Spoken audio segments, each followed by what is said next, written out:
我和他的这次约会，准确的说是没有约，是我主动贴上去的。但这次他没有了以往的那份激情，我跑到市里住下后才给他发信息，告诉他我在维也纳酒店438房间。我不算美人，但漂亮还是说得过去。柳叶眉，大眼睛，高鼻子，薄嘴唇，修长的身材，白净的皮肤，36码的白嫩小脚。特别是夏天，我老公看到我的娇俏小脚，都想用手抚摸一把，用嘴亲吻一下。上次在白龙县夏威夷酒店，他就亲吻过我的小脚丫和脚趾头。我和老公年轻时都在供销社上班，他在日杂，我在副食，都在商店里卖东西。后来就谈起了恋爱。结婚时我们单位改制，老公直接买断工龄跑出去打工了，我在家里一边坚持上班一边带孩子，夫妻2人长期分居，对我来说确实有点辛苦。现在女儿长大了还在读研，女儿小的时候，我把所有的精力和注意力放在孩子身上，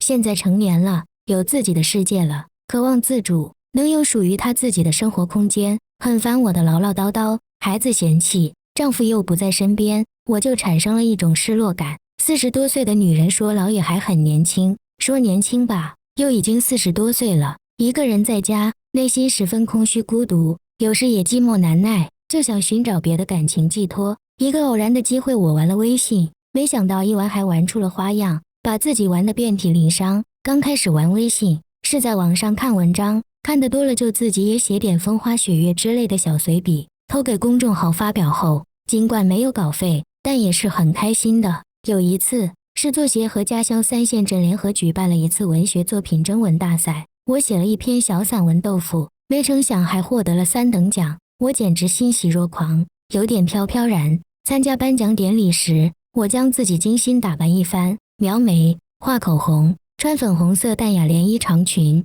上穿白色外套，头戴棕色小绒帽，配上脚下的黑色马靴，自我感觉还是比较摩登。我就是在3县镇颁奖典礼上认识他的，他是一个诗人，他的一首写3县镇的诗获得了1等奖，我好羡慕呀。颁奖典礼结束，合影留念，他成了焦点，很多人与他合影，都想沾点诗人的文气吧。没想到我也成了焦点，那几个年龄在50、60岁的男人都夸我年轻漂亮，有才情，有气质，才貌双全。那一刻，我的虚荣心也得到了极大的满足。然后3县镇政府做东，在3县食堂开了5桌，请参会人员吃饭喝酒。我本来一个人也不认识，但文人们都豪爽，端起酒杯你来我往，互敬互陪，好不热闹。刚好那天他就坐在我们一张桌上，酒过3巡后，认识的不认识的好像都成了老朋友，又互加微信，我也被动的加了几位老师的微信，彼此成为了微信好友。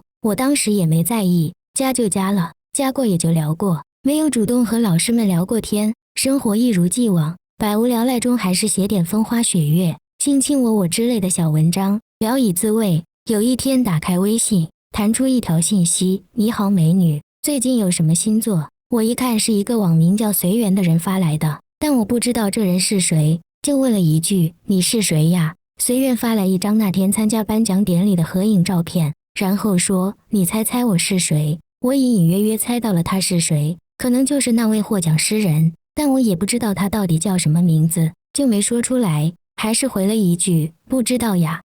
我是 XX 文艺杂志的编辑随缘，近期有什么新作可以发给我看看？啊，你的名字就叫随缘呀？这是我的网名，也是我的笔名，我简直有点受宠若惊。尽管 XX 文艺是一个区的内部文学杂志，要知道现在文化多元的新媒体时代，在公众号上推送一篇文章比较容易些，但要想在纸媒杂志上发表篇文章还是比较难的，因为一个县或区就一本内部刊物，基本上都是季刊3个月出一期，每期才能发20到30人的文章，而当地的国家级作家和省、市、县作家加在一起少说也有100多人，很多人一年也难在上面发一篇文章，更别说像我这样的菜鸟。老实说，我很想在纸媒上发表一篇文章，就是没有机会，我生怕他跑了，慌忙回信息说：好的好的，谢谢随缘老师，我在白龙县，老师有机会到白龙县来，我请您吃饭，当面请教感谢。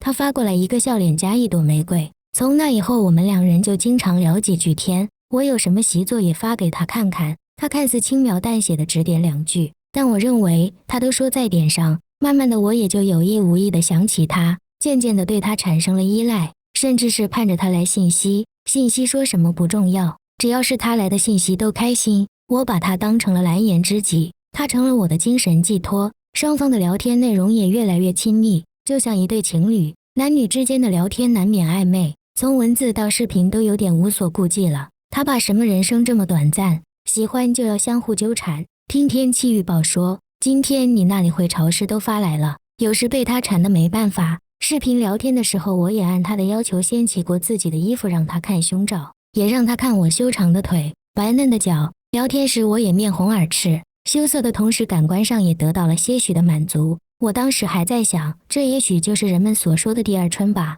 那些日子我干什么都提不起精神，每天都盼着他的信息，简直有点走火入魔。有一次我把自己写的一首小诗春的序曲发给他，他说太小女人气了，没有什么实际意义。我感觉好失败。过了些日子我又写了一首诗韵随想的小诗发给了他，他没有回复我。百无聊赖的一天中午，收到他发来的一条信息，我在白龙县出差，住夏威夷酒店536房间，一个人。你晚上有时间8点后来找我，我们聊聊你的诗韵随想一个人。8点后，这暗示就是明示。我看到信息心跳就急速的加快了，心砰砰的像要从嗓子眼蹦出来。我意识到了和他之间要真实的发生点什么了。一下午心不在焉，魂不守舍，好不容易挨到晚上6点，我赶紧洗头、洗澡换衣服，然后还在自己腋下喷了一点淡淡的紫罗兰香水。我左顾右盼，偷偷歹歹地进了夏威夷酒店536房间，